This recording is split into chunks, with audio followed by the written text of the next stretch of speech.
This podcast is intended for educational and entertainment purposes only and is not intended to be a substitute for professional, medical, or any other type of advice. Have you found yourself asking, how did I get here in my life? And what happened to the magic and the life that I dreamed of? I have been there, and I was determined to figure out how I got there. I'm Cynthia Fontaine, and I searched in many areas of personal development, consciousness, personality profiles, healing, and more to find the secrets to getting my magic back and living my life on purpose, boldly and authentic. And now I am going to share those secrets with you. Welcome to Boldly Authentic, the podcast.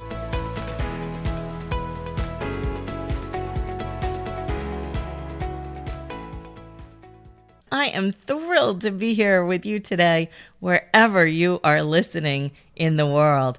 I'm thrilled every week on this podcast, but this week I'm especially thrilled because I have one of the most amazing human beings on the planet as a guest for you all today. And I'm going to tell you a little bit about him, although what I'm going to share with you about him doesn't even scratch the surface of how incredible this human is. So this person that I'm gushing about, his name is Daniel Levin. He is the author of The Mosaic. He is a masterful storyteller. He is a mystic. He's an intuitive. He can hold space like no other person that I've ever seen and share his love in such a huge way that I have grown in my own life because of this man. And I've had the blessing of hanging out with him the last year and a half or so on Clubhouse. And if you all don't know what Clubhouse is, it's a drop-in audio app. I highly recommend you go download the app. It's free. You can get it on iPhones or on Androids. There's a tremendous amount of value in the talk spaces that happen there. I met Danny on Clubhouse, and I just kept going back everywhere. They're called rooms. Every room that I saw him in, I would jump in because he offers so much value.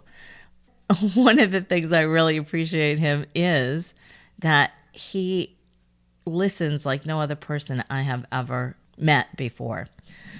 He's had such a really interesting life. He has studied for 5 years in a seminary and left the seminary one day before being ordained.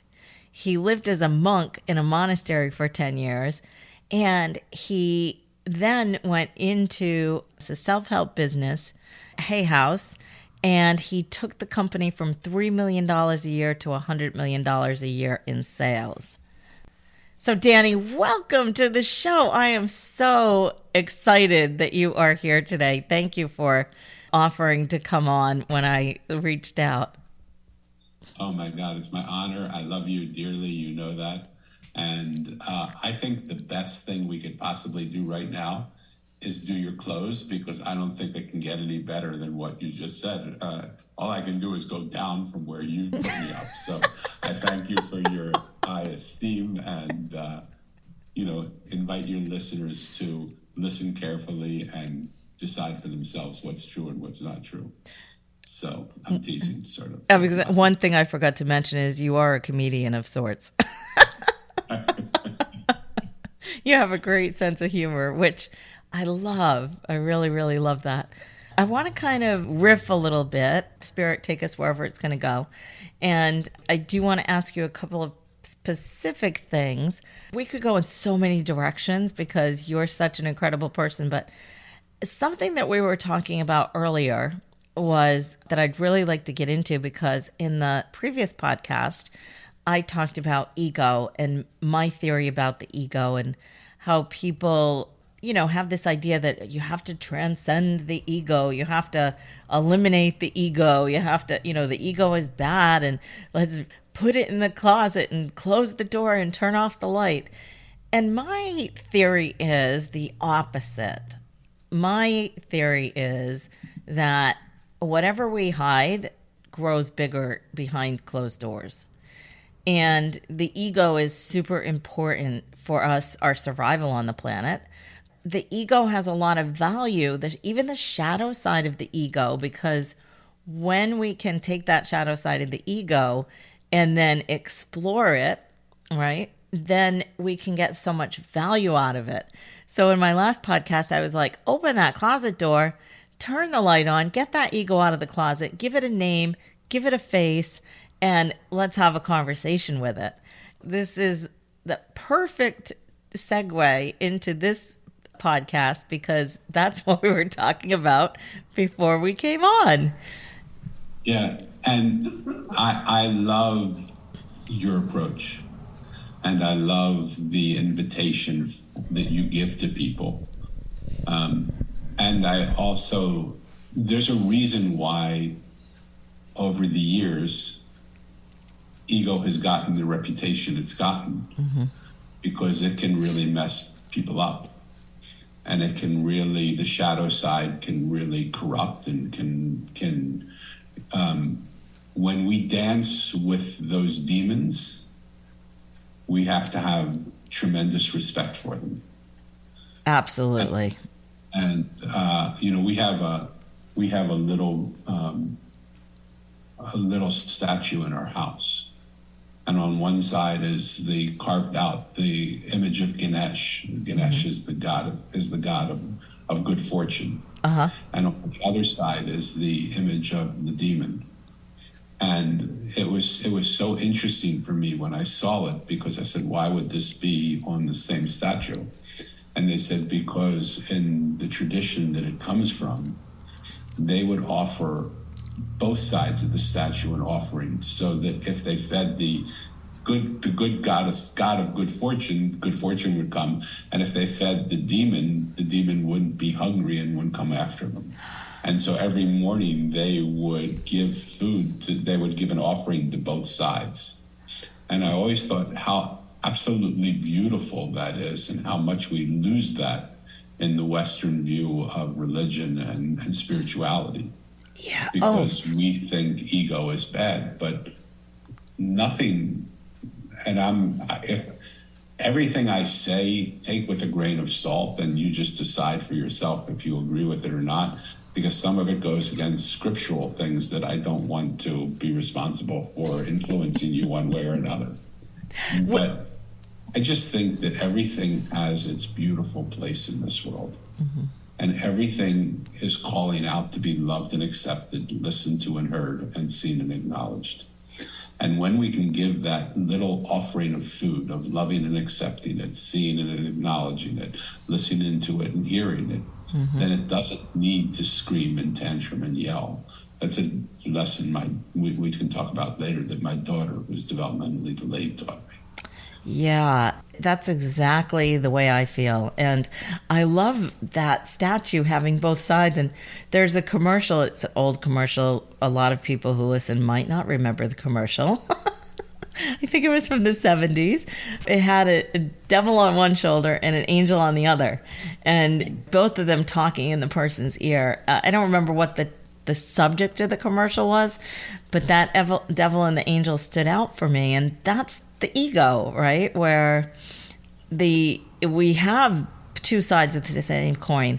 We have both sides of the statue. And yeah, when you feed the demon does get quiet. It's when we shove the demon or the ego in the closet. I know some people might get triggered by the word demon. When we shove that ego in the closet, it just gets bigger, right? It gets more agitated. It doesn't want to be in there.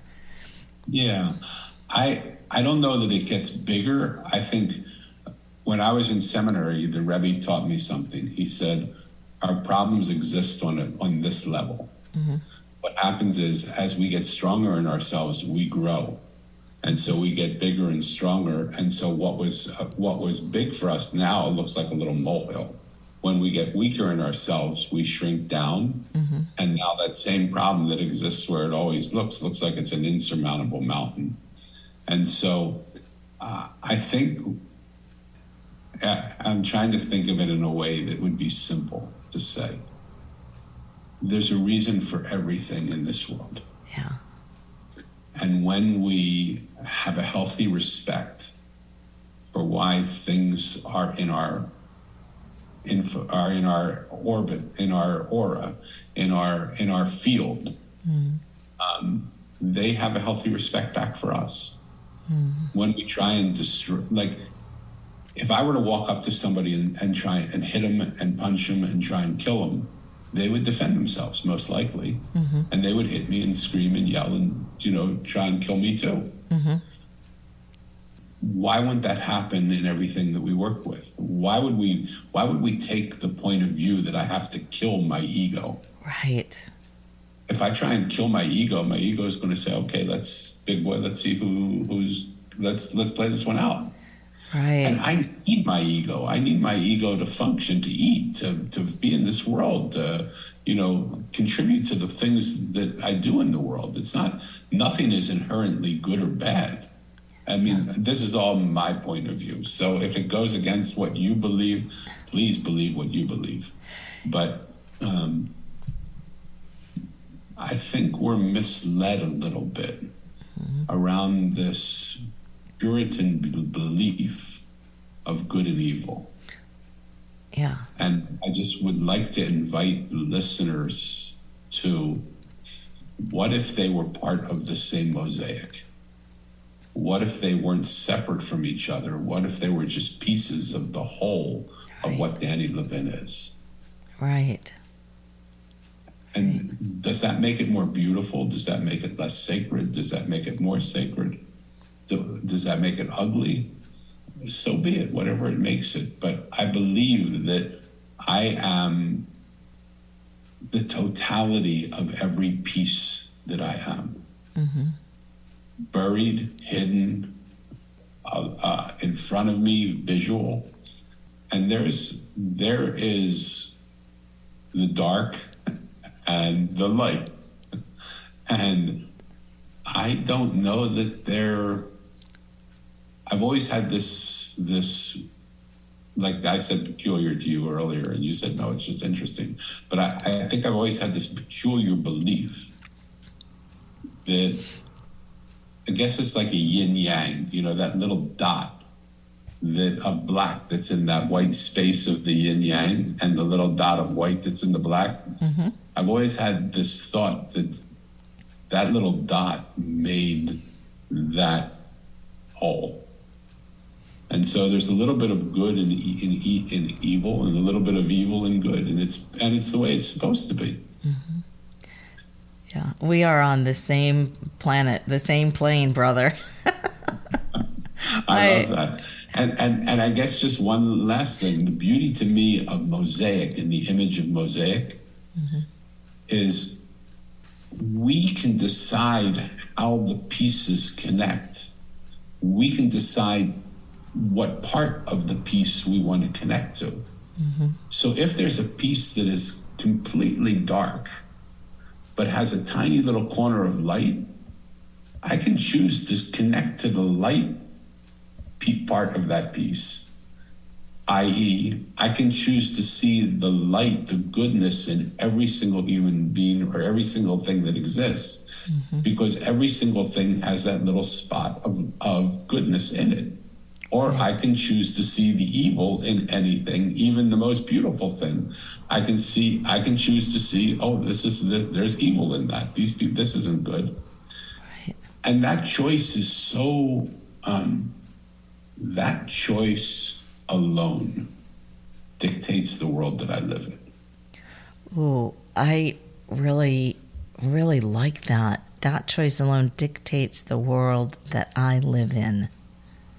Right? Because I feel like a lot of us look at the world in a sort of generalized way. We just sort of somehow blend into the world. And how we see the world is through the lens in which we were trained through, until we change that training, if you will. And the training comes from our families, our schooling growing up, and things like that. And even when we look at the things that a lot of people would say are bad in the world, finding that piece of gold in there is so important. And I totally love the point with the yin and the yang, where there's a little spot in each, in the light side and the dark side, because it's true, and they can't exist without each other. We want the world, so many people want the world to be peaceful and happy and no strife and everything, but without it, we wouldn't know, without the other side, we wouldn't know what that looked like. Yeah, what's really interesting to me is that we try and change. I'm going to speak of me. I've spent a lot of my life trying to change the evil into good. Mm-hmm. What just came through in this conversation with you, and you're really a great facilitator in this because you just brought it out of me, is that within what I think is evil is glorious good. Mm-hmm. And I don't have to change it. I just have to notice the good that's already in there. Yeah. And it's not a Pollyannish view of making something better than it is. It actually is the way it exists. But when I choose to see the black part of the yin yang, mm-hmm. and I don't see the white, and I can get lost in it because I can zoom in it and the field becomes so big and all I see is black and all I see is darkness. And it seems like there's darkness all around. But if I come away from it a little bit, yeah, and I find that little white spot, then I can zoom in on that white spot and all I see is white. All I see is goodness. Yeah. That's an amazing perspective. Yeah. Not because I'm saying it, just because we discovered it right now together. Yeah. Yeah, that really is beautiful. And it brings up in me I'm trained in so many different things, but one of the modalities I'm trained in is called the Envision process. That was through Master Institute of Coaching, MCI. I forget what the title of the school was, but it was Colette Baron-Reid's original school. And in that, one of the techniques that you use in the Envision process is taking yourself out of having the black, so close to you that you can't see anything else but the black, and taking a step back and going to the observer's position. It's beautiful, and the way you explained it, because I think a lot of the listeners will be able to understand that, and that can be really helpful. And I love, by the way, that your background happens to be black and white, and we're talking about I always, everything that I do, like even just the way I dress, the cover of my book, most of what I do is black and white because I believe black and white gives the most possibility for people to add color to what's there. I love that. I really love that. You've got the black, you've got the white, and then we step up into different shades of the gray. And so there are different levels, there are different shades of both sides of the white and the dark. And then, and then we can add color on top of that. Yeah. Yeah. And if you think, I probably won't get it right because I'm not smart enough to remember it, but I think white is the culmination of all colors and black is the absence of all color. It's either way or the other. Right? So I might have gotten it wrong. But if that's the case, then in black and white is every color that actually exists. Yes. And so we just are trained to see black, white. But if we could really look at what makes the color whether there's black or white, because we can look it up, we'll figure it out. Right. But that contains all color. Yes. Then what would prevent us from seeing all colors when we look at that color? Right. Yeah, perfect. And those perspective shifts is what Mosaic is all about. Mm-hmm. Yeah, can you talk a little bit about the Mosaic? Some of the readers may be familiar with it. A lot of the listeners might not be familiar with it. So can you talk a little bit about that? Because it's a really powerful book. Thank you. I've always seen myself as a little bit peculiar in the world that I live in because I don't see the world the way everybody sees it. And so at one point, somebody said to me, "Are you ever going to write a book about your life?" Mm-hmm. And I said, "I think it would be pretty boring." So for me, it's exciting because it's my life, but like, would it catch on to anybody else? So I didn't want to write a book about my life, but what I did is I fableized the story of my life. Mm-hmm. And I wrote a fable, which I think is more interesting than just reading about somebody that somebody doesn't know about. Mm-hmm. And so I wrote a story about a boy who loses his parents 2 years apart on the same day. Mm-hmm. And he asked the adults where his parents are. And they told him they're in a place called heaven. And so the boy, without missing a beat, said, "I want to set out in search of a place called heaven. Mm-hmm. And I want to find that place because I want to know again that unconditional love that I felt when my mom and dad were alive." Mm-hmm. That's the story. What's happened over the course of time is there has been another story that's been told. Mm-hmm. And that story has been told in the spaces between the words of the story. Like if you look at a book, the words occupy space on the page, but space occupies space on the page as well. Yeah. And as I started to look at the inner meaning of what the mosaic was giving me as it was being written through me, I said, why would I give up the possibility of looking at what the other half of this page is saying to me, which is the space? Mm-hmm. And what does that space say? And I would like to again invite your listeners to see if they can feel the space between the words of our conversation, to see if they can, as they're listening here, what does the silence that happens in between our words have to say? Yeah. Because if there were no silence, there would be no words. Right. And if there were no words, there would be no silence. Right. So they have symbiotic relationship to each other that actually makes the other exist. Mosaic, two pieces coming together to create something greater than each piece on its own. Right. And so I'm only learning now, and it's been maybe 4 years since I wrote it, or maybe even longer, 4 or 5 years. Mm-hmm. I'm only really right now learning what some of the mosaic is really come to give. And I believe that it will continue unfolding within my life and in the lives of people who care enough about it to sit with it. Mm-hmm. That's really interesting. What's some of the unfolding that has happened for you since you wrote the mosaic? So when I think about what it really is, the story of the mosaic is about connection. Mm-hmm.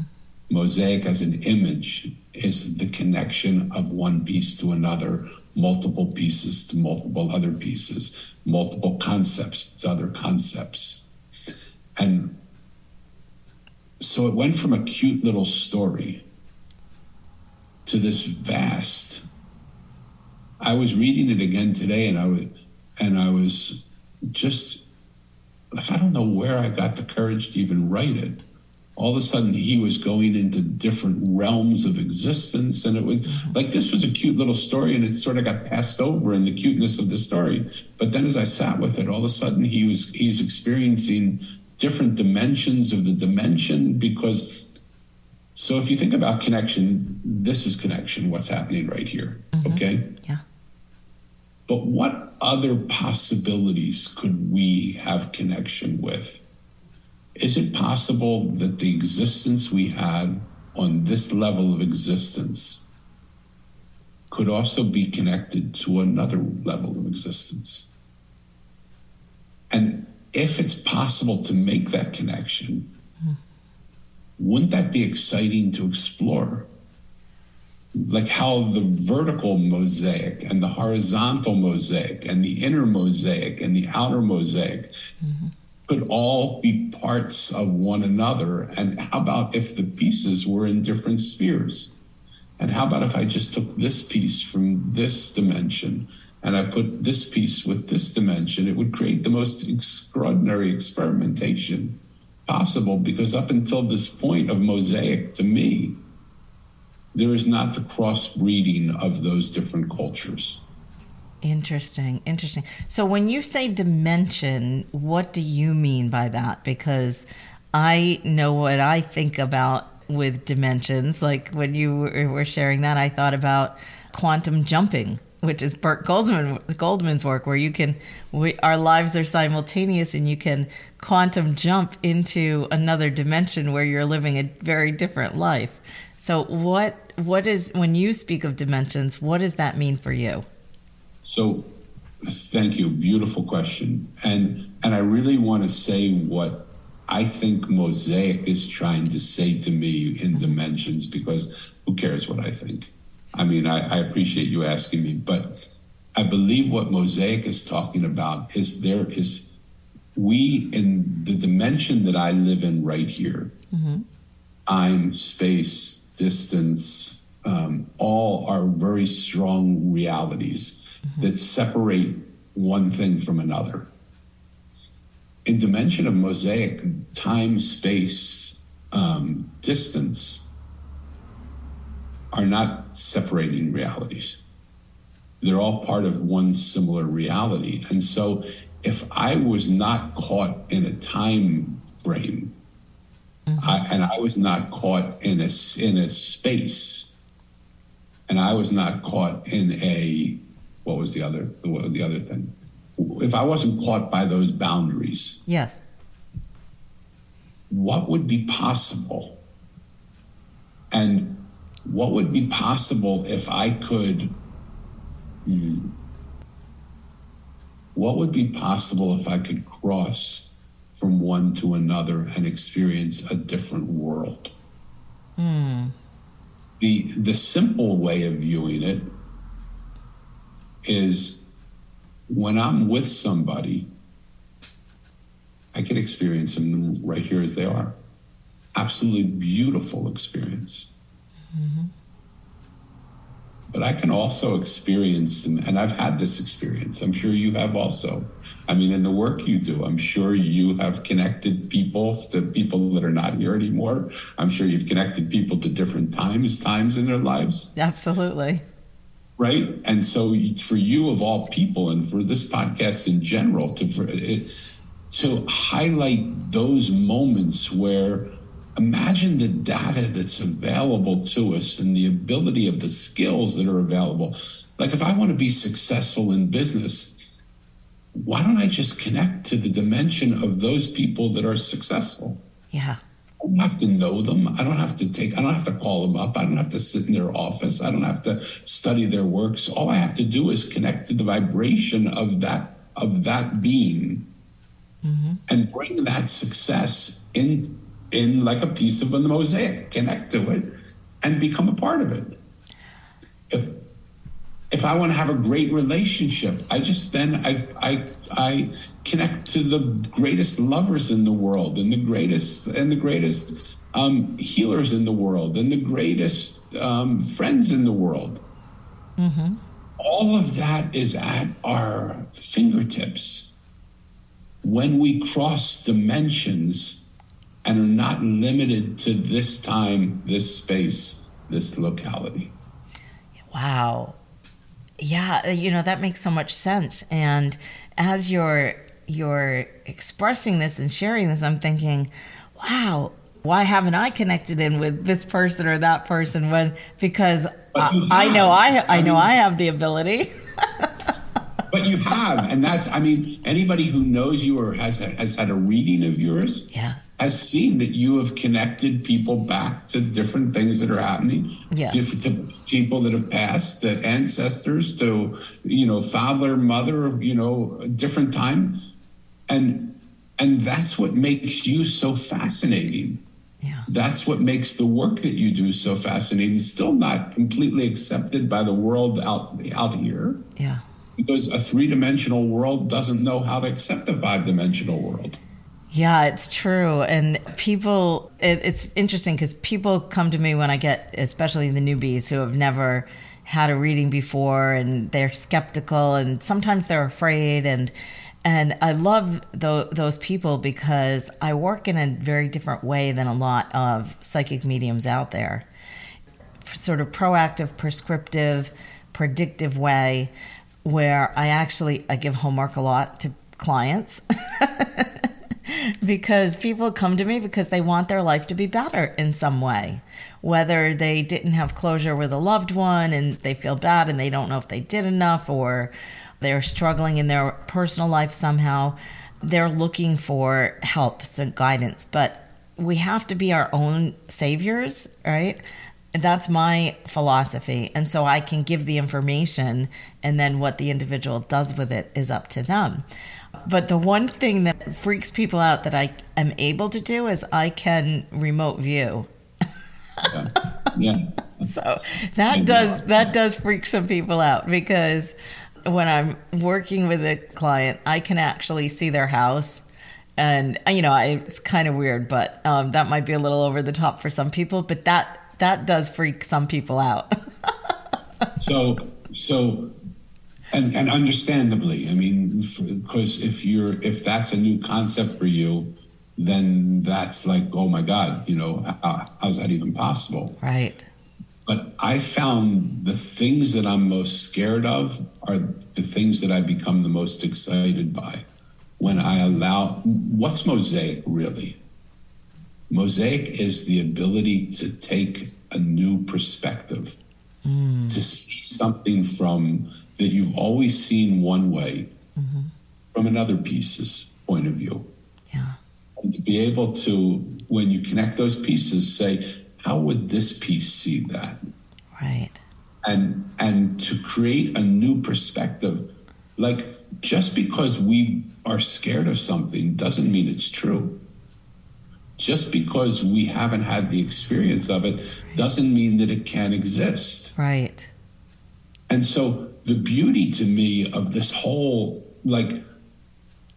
process of mosaic growing in me is what happens the more that I allow myself to connect to different points of view, to different perspectives, to different possibilities, to different realms, to different creations, to different ideas. Like,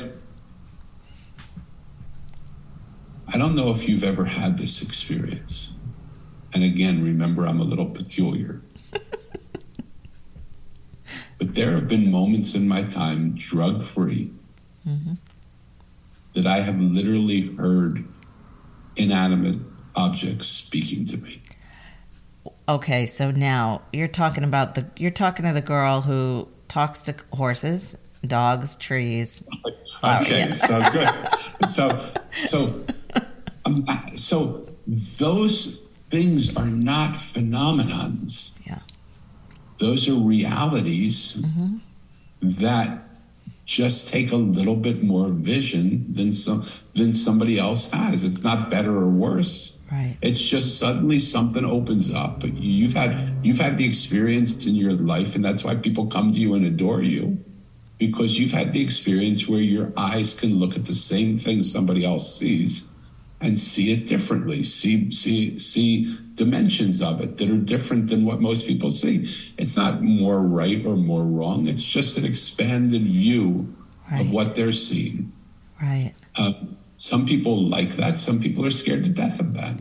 Right, sure. That doesn't, whether they like it or are scared to death of it, doesn't make it any less real. Right. Imagine that in every aspect of our being. And that's what mosaic does, because we're one piece away from understanding every reality. We just have to find a way to connect to it. Yeah, beautiful, beautiful. So let me ask the mosaic this question, if you will, and this might be a difficult one. We're seeing a lot of of situations in the U.S. this particular year. And of course, the last couple of years have been difficult global-wide. And we're seeing a lot of things in the U.S. in this particular year especially, where people are seeing that one-dimensional element and are acting out of fear, and it's hurting other people. What could the mosaic maybe say about that, if anything? I can only tell you what is shared with me. Mm-hmm. It doesn't mean that it's going to be helpful to anybody else. I'm one piece of a mosaic. Mm-hmm. The more I connect to pieces around me, the more perspectives I get. Mm-hmm. And I don't get them from being outside of them, because now we're actually connected. So now I've allowed another person, another perspective, another situation, another reality to literally connect to me and help me understand how that reality is also my reality. Mm. What we experience, what I experience, what I think the question is you're asking, is our fear has made us scared of anything that we don't believe in. Yes. Our fear has made us think that because someone's skin color is different than ours, that they're not somebody we should be with, or we should be scared of them. Our skin are because they practice another faith than we have. They're wrong and we're right. Yes. Because they live behind a certain imaginary border that makes our country and their country, that we can't coexist with them. Yeah. Where did those imaginary rules come from? Yes. How in the world were we not only taught those, but how did we ever believe those? Yeah. Because people are not the result of their skin color or their border or their religion. Mm-hmm. People are the result of how we incorporate the data that we're given and how our hearts either open to it or shut down to it. Yeah. And we have a decision in every moment of time to love or to be scared. Yeah. I don't think we ever choose to hate. Maybe we choose to hate sometimes. Maybe somebody chooses to hate, but I think they choose to be afraid. And when they're afraid, they have to dislike what they're afraid of. What would happen if we fell in love with what we were afraid of? Yeah, like the ego, right? What would happen if we fell in love with the ego? And yeah, that was a beautiful response to my question, and I love how you read the space in between the question.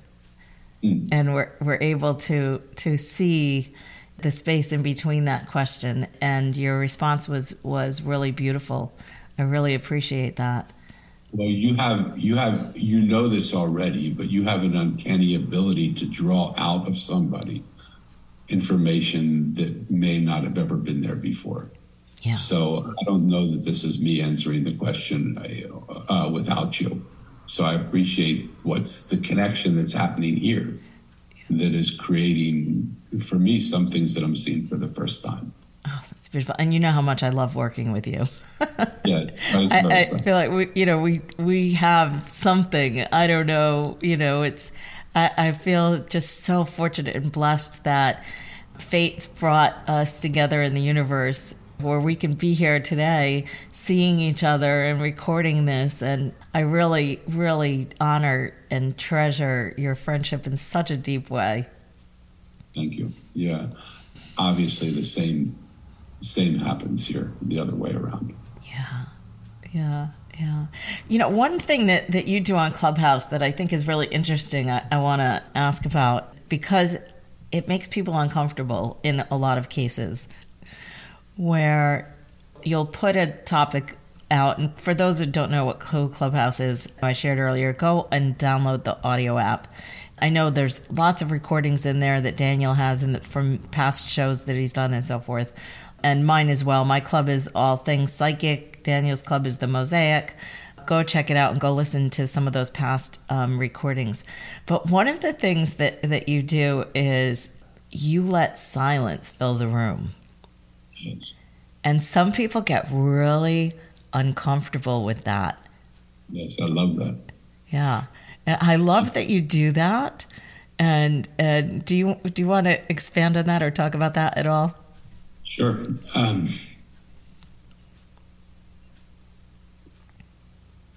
One of the things I found over the course of time is how much we love to fill space with noise. I'm most guilty of it. I love to talk. I love to hear the words that I say. I love to hear the words other people say. But when I sit in the quiet of my meditation, when I become silent, there's a different voice that occupies my space. Yeah. And so I wanted to see in a speaking app, I mean, it's you don't see each other in Clubhouse. Right. You have people that come into this quote unquote room. It's not a room. We're not in any physical environment. And they speak to each other. And conversations can get very heated in some rooms. People can interrupt one another. People can, talk over one another. People can disrespect each other. People can fall in love with each other without being ever seen, hearing, feeling, touching, smelling, tasting, anything, but just from the sound of voice. Yeah. So I wondered what would happen if I removed that from the space. What would happen? And how would people, if they got uncomfortable, experience their discomfort? Because why would we be uncomfortable in silence? Yeah. Like that's the experiment. To me, the whole room was an experiment. And you're making me want to go back on and be on it. I haven't been on for about 6 months. But I so enjoyed the experiment of offering spaces to people that were different than the spaces they normally sat in. Yeah. To me, space is probably the most beautiful thing I can offer somebody. Yeah. It isn't my words. It's the ability to hold a space for people to be able to experience the experience of themselves. Yeah. Yeah, and I think, and this is my thinking, that people don't know who they are. I have been guilty of this, where I have filled the space with exterior things, whether it's a million classes or whatever. And so I'm filling the space of my mind. Maybe some of that was because I didn't like the person that I thought I was in that mind. And that goes back to the data that was input. And so the space has given me the opportunity to see myself in a different dimension without the data. I love when a conversation sort of comes around the circle. We started out talking about ego.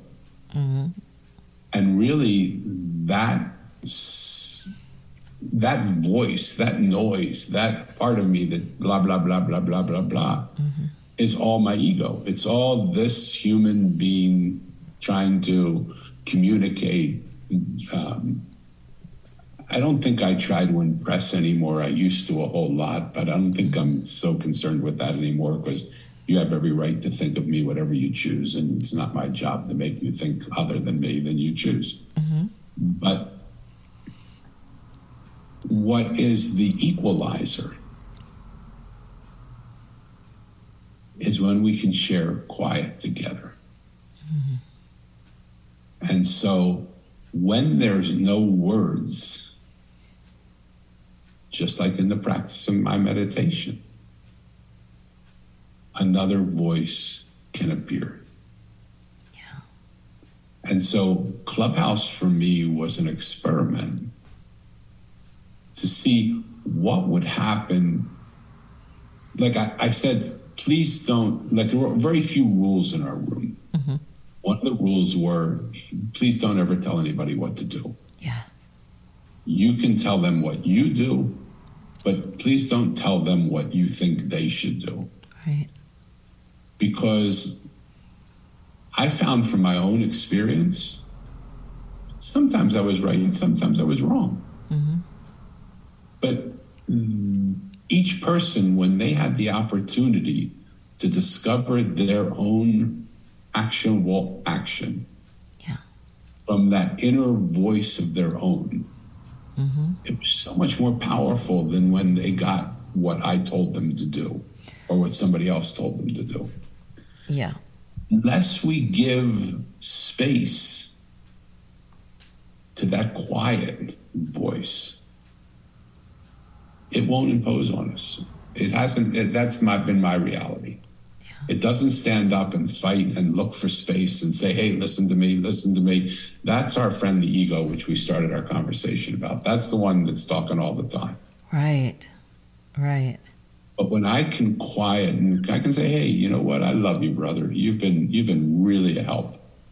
I'd like to just sit quietly with you now and see if there's another voice in these connected realities that we are all experiencing together. That's neither my voice or your voice, but is the collected voice. Mm-hmm. Let's see what we hear. Yeah. Wouldn't that be worth an experiment? I think it's worth the experiment. I certainly have enjoyed and appreciated it.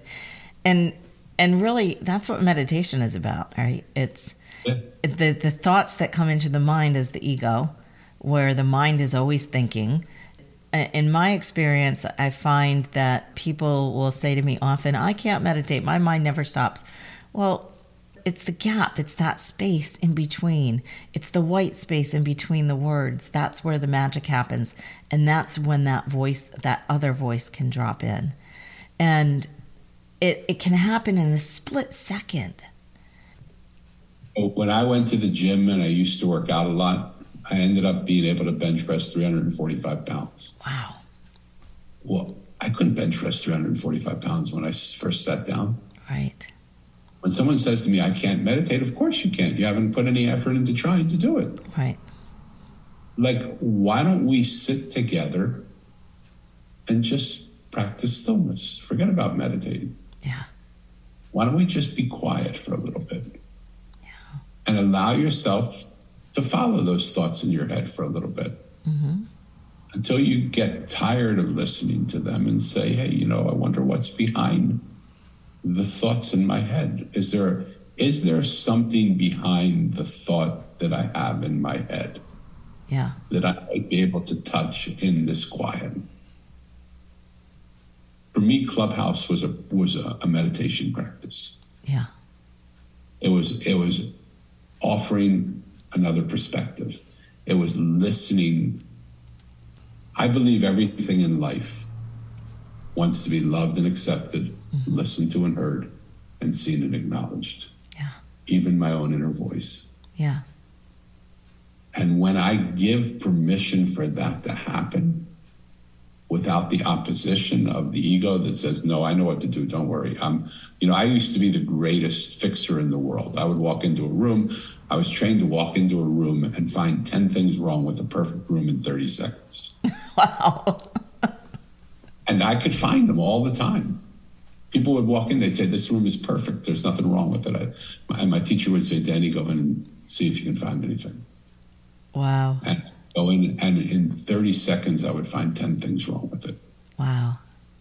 And I said, why would you do that? Because, why not just allow people to see it beautifully? They said, well, because you can't fix it unless you can see what's wrong with it. And I said, And so I built a very good career fixing things, fixing people, fixing situations, Right. until I got sick of fixing things. Mm-hmm. And all I wanted to do was just love things. Yeah. I just wanted to say, how would it be if you didn't need to be fixed? Mm. How would it be if I just loved you exactly the way you are? Yeah. Because everybody wants to be loved and accepted, Yeah. listened to and heard, and seen and acknowledged. Yeah. Beautiful. Including the ego. Yes, including the ego. Yeah. Including Yeah. the ego.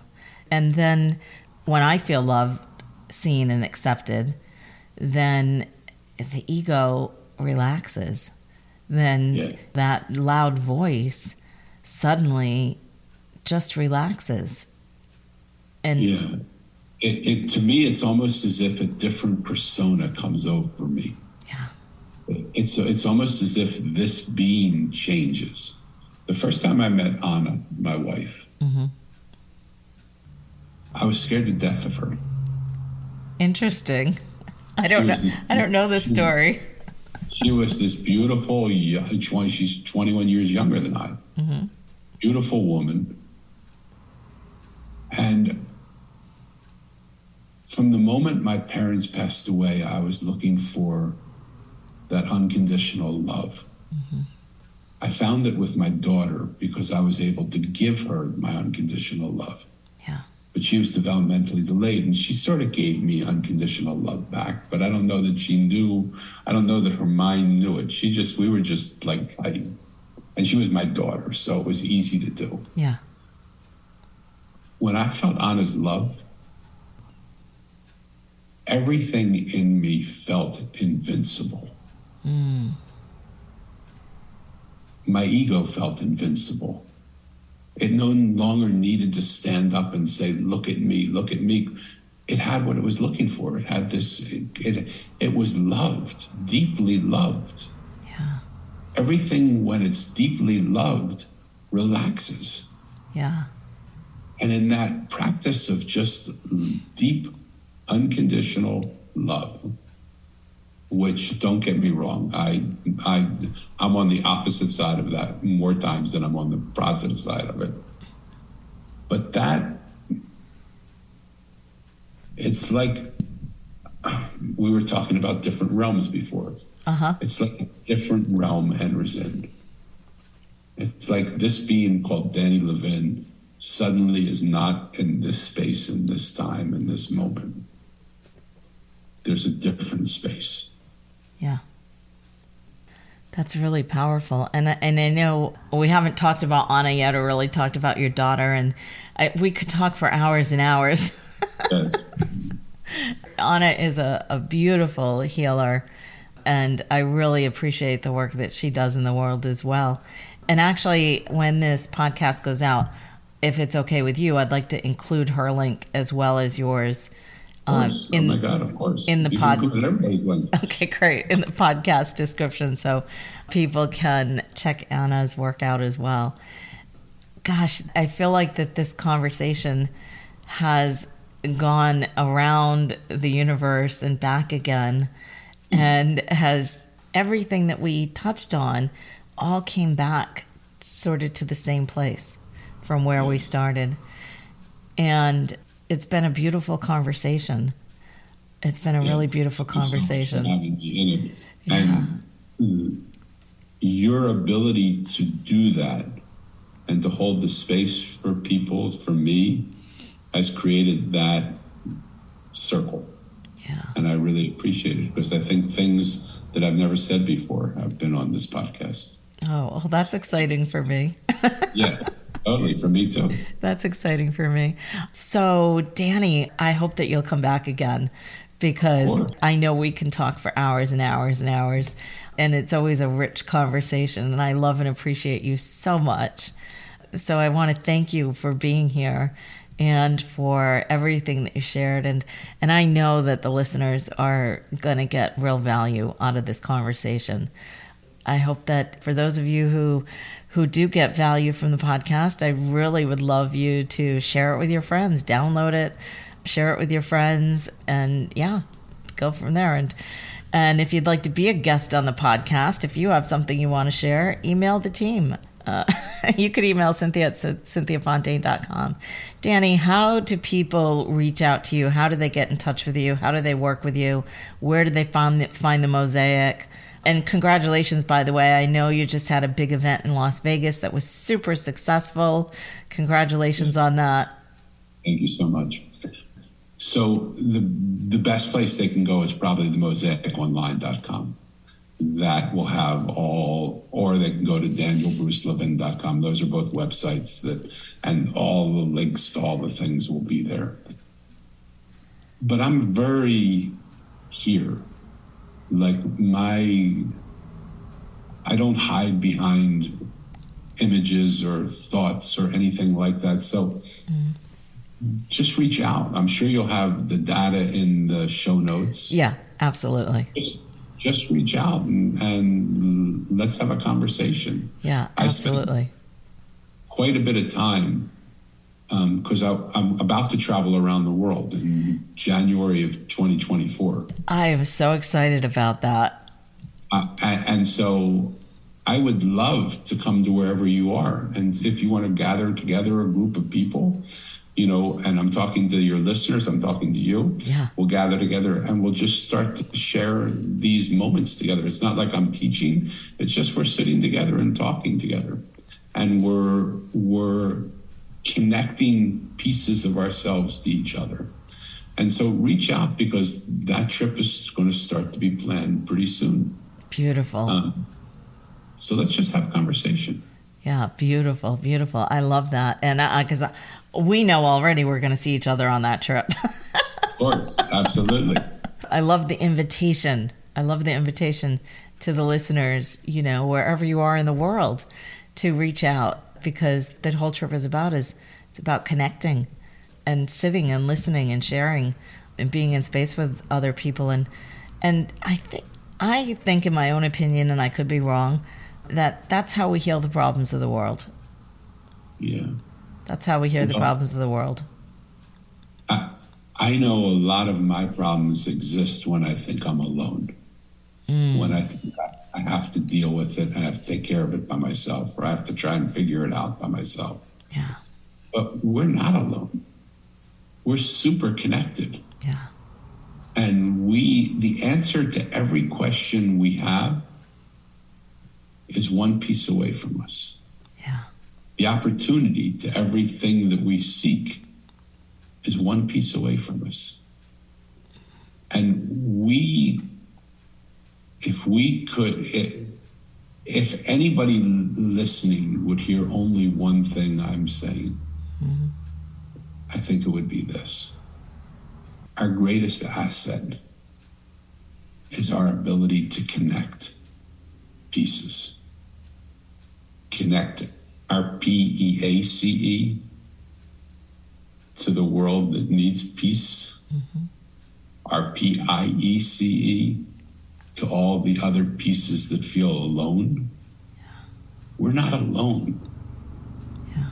We are completely connected in the energy of this world. And the more we can come to that place of connection, this world will grow and benefit and be more and more and more beautiful by including everybody, rich, poor, good, evil, happy, sad, depressed, and enlightened. All of us are a part of each other. Yeah. It'll be the most beautiful mosaic. And that's what the Love Tour is about. Yeah. The Love Tour is about how do we start that process. Yeah. Because it doesn't take much. All it takes is one person connecting to another, and that person connecting to another, that person connecting to another, and then all of a sudden we have like this thing behind my head. Right. Right. Beautiful. Beautiful. Well, Danny, thank you so much. All right. Thank you again so much, Danny, for being here. I love and appreciate you. So everyone, go find The Mosaic. You can get the book on Amazon and every place you get books out there. And go to Danny's website, check him out. And if you feel called, go onto that link and book a consultation with Danny. Sit with him, spend some time with him, and we're gonna talk further. We're gonna talk more with Danny. I have a feeling Danny might be on the podcast again, and maybe again and again after that. Love it. I would love to. Thank you so much again for having me. Thank you so much, Danny. I love it. Appreciate you, and I'll see you on the flip side. Okay, look forward to it. All right. Take care for now. This podcast was produced by Alchemy of the Earth Inc. at cynthiafontaine.com. Producer Elise Spizak, Media Relations LJ Rank, Director Ryan Fontaine, and Sound Engineer David Breton.